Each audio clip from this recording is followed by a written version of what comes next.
Այստեղ պատմությանը խառնվում է նաև այս տարվա սեզոնային էֆեկտները։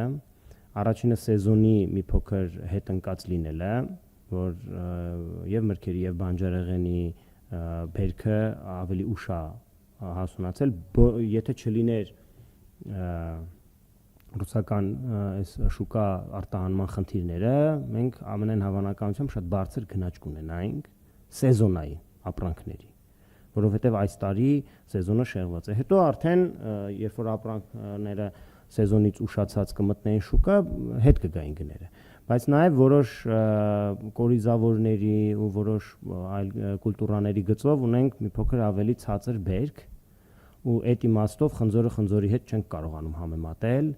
անցյալ տարին ու այս տարին, այսինքն այդ երկու էֆեկտները իրար ինչ որ առումով չեզոքացրել են, դուք ճիշտ եք նշում, որոշ շուկաներում նույնիսկ բարձրացել են, բայց օրինակ ձկնամթերքի շուկայում, որտեղ այդ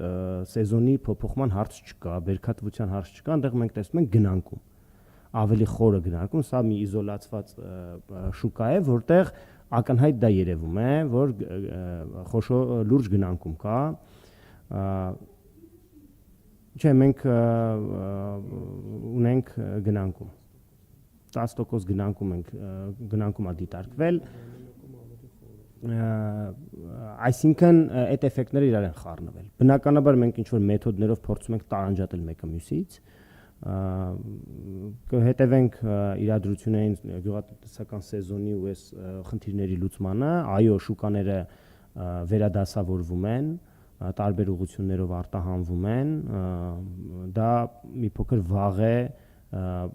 երկարաժամկետ ասել, թե շուկան ինչպես կփոխվի ու օրինակ մյուս տարի արդեն ինչ պատկեր կունենանք, շատ փոփոխականներից է կախվում։